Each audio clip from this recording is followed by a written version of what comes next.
In today's video, we are taking a look at 3 different types of fire extinguishers, how they put out 3 different types of fire, and why.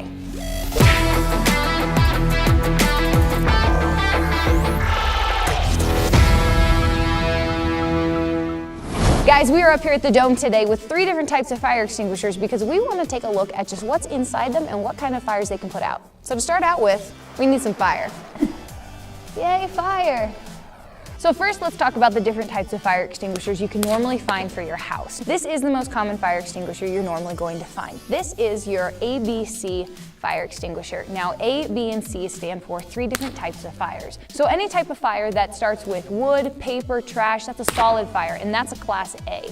A Class B fire is actually going to be liquids. So if you have a gasoline fire and an oil fire, something like that, you would use this with the type B. You also have the type C, which is an electrical fire. Now, while these can be used on electronics, it's not typically the one that you want to use if you want to save your electronics, because this will actually produce a residue. This is another type of fire extinguisher that's slightly newer in the market. This is specifically made for kitchen grease fires.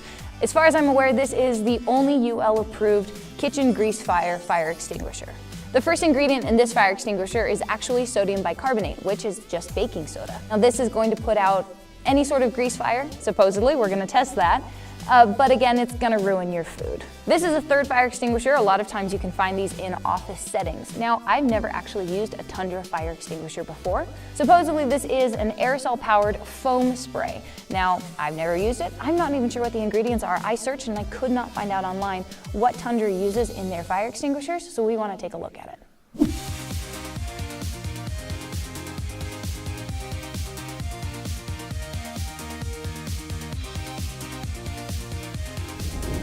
That's probably enough.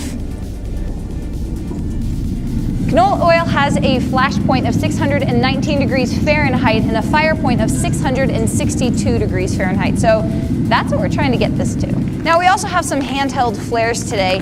Now, technically, none of our fire extinguishers are made to put out chemical fires, but I want to see if they can. These aren't even road flares. These are marine flares. Never used one of these before.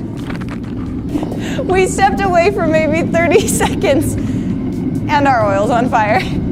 That was fast. Grease fires in the kitchen are extremely dangerous because a lot of times people will panic. They'll try and pick up the pot and throw it outside, but you could splash it, you could spread the fire everywhere or burn yourself. Another problem with grease fires is that people will try and throw water on them. Now, water's not going to do anything. If it splashes it, it's just going to make it worse. So that's why you use a dry chemical fire extinguisher or a CO2 fire extinguisher. Either of those will work. We're going to try one of ours now.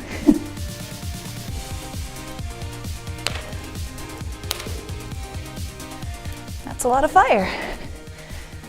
That's why you don't throw water on a grease fire. That's not putting it out. What it's doing is it's actually splashing the oil and spreading it around.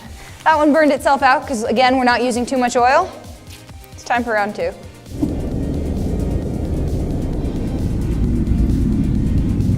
So last time it took us about 2.5 minutes with our oil on top of our forge to hit that flash point in auto ignition. We're at 47 seconds. It's bubbling. No smoke yet though.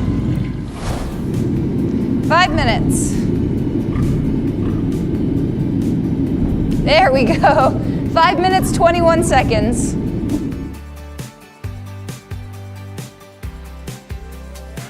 So now we're going to use our fire extinguisher that's specifically made for fires of these types. I'm going to try and catch some of our baking soda and the other ingredients in one of the bowls to look at in a bit. Now, these cans, a lot of people think that they spray for quite a long time. They actually have about 8 to 10 seconds of spray time, so you need to move quick. Aim for the base of your fire from about 5 to 6 feet away. Make sure that you put the whole thing out. Usually you want to make sure that you're aiming all of it into the container before you back away. But like I said, we're going to let a lot of this burn off, and then I'll try and capture some as well.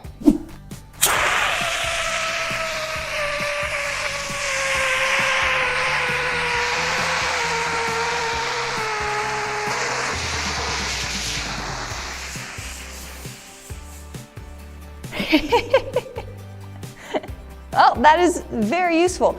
This is a good example of why CO2 fire extinguishers are sometimes nice. Yes, that put out our fire very, very quickly, but if that was dinner, now it's covered in baking soda. And so is your entire kitchen. So here's what you're gonna find if you ever discharge a kitchen fire extinguisher. So it's not that foam and it's not water like you might see in movies, it's a dry chemical. Now this is a bit of an irritant, so I actually held my breath when I was over there, got out of the dust cloud very quick because, well, it's not going to be too hurtful for you. It can cause irritation to your eyes and lungs. You don't want to breathe it in. I do have quite a bit of water with me, and water does put out solid fires. But I want to test our fire extinguisher that's specifically made for it, our ABC fire extinguisher. Now the main ingredient in this one, like I said before, is monoammonium phosphate. Again, I'm going to spray the fire and then I'm going to try and capture some of this so we can look at it afterwards too. So for this one, you're going to stand 6 feet back, so it's a little bit farther back than you need to be with your kitchen fire. You aim at the base of the fire, never at the top of the flames. That was so fast. Now this you absolutely do not want to breathe in. Spray and then get away. We have our 2 different types of dry powder fire extinguisher substances here. You can already see the difference. So this one you can see the monoammonium phosphate already has that strange yellowish tinge. This one, baking soda. So now I want to put this through a few other tests. This stuff is not supposed to be able to put out a gas fire. I still want to put some in our forge just to see what it does. So first I'm just going to try sprinkling some of this in there. Now again, main ingredient is baking soda. Oh. Well, that was awesome. It actually did dampen the flames for a little bit. Wow, that is a much cooler reaction than I was expecting. I'm just wondering if it's the quantity or if this is a small enough contained fire that it's easy enough for the ingredients to just snuff it out. This again would be your normal kitchen fire extinguisher that's used for grease fires. Let's try our ABC fire extinguisher. Well, that's awesome. This is actually changing the color of the flames. I don't know why, but that's awesome. So we've already seen that tossing in a little bit of our fire extinguishing powder will put out our gas flames for just a couple of seconds. I'm actually going to try and pour it into a crucible and superheat it just to see what it does. Not expecting any huge reactions here, because if this were to melt or burn or anything else, it wouldn't be really useful for a fire extinguisher. So it's been a few minutes, our crucible is red hot, and nothing has happened to our ABC fire extinguishing powder, so we're going to turn this one off. Kind of what we expected, but that's pretty cool. So, for our last test, we've got our Tundra fire extinguisher. Like I said before, I know that this is an aerosol can, and I'm pretty sure that this is going to be a foam spray, but I'm not positive. We're going to put this to the test up against a marine flare. Now, these are technically chemical fires. None of the extinguishers that we have used today are meant to put out chemical fires. Let's see if they can. Now, this is something that's kind of interesting to note. While there is a huge size difference, this fire extinguisher only has a lasting spray of about 8 to 10 seconds, whereas the Tundra has about 32 seconds of spray time. So while it does have a longer lasting spray, you actually have to be even closer to the fire, so that's a huge downside to one of these. The other ones you can be 5-6 feet away. This one you have to be about 3 feet from the fire to actually put it out. Thankfully, our marine flare is a very contained fire, so I'm safe enough to get that close and see if this is gonna work.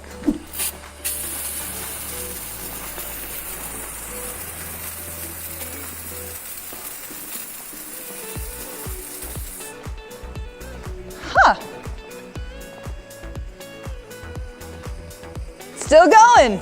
All right, I would have been very disappointed in this flare if it had gone out because it's a marine flare. Let's try again though.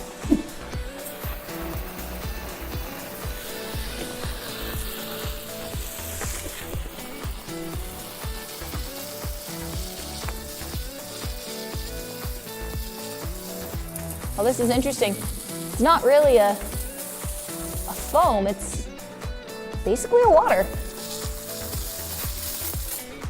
It's definitely a liquid, and it has definitely put out our flare. Liquid foam fire extinguishers versus marine flare, fire extinguisher wins. So these are the fire extinguishers that we use today because they are the most common ones that you're going to find around your house, around your workspaces, but there are actually 5 types of fire extinguishers. These are just the ones that were going to be easiest for us to test and kind of show you what they were going to do, and the ones that are going to be most readily available to you. So, your fire extinguishers, are they going to put out the fires that they're supposed to? Absolutely. Turns out that they can put out a few other things too. Guys, that's not all. We've always got more for you to see. This box up here at the top will take you to our latest video, and that box at the bottom is what YouTube thinks you should be watching next. Hit this bomb in the middle to get subscribed to the club so you never miss out on the fun. Don't forget to ring that bell, and we'll see you in the next one. Talk to you then.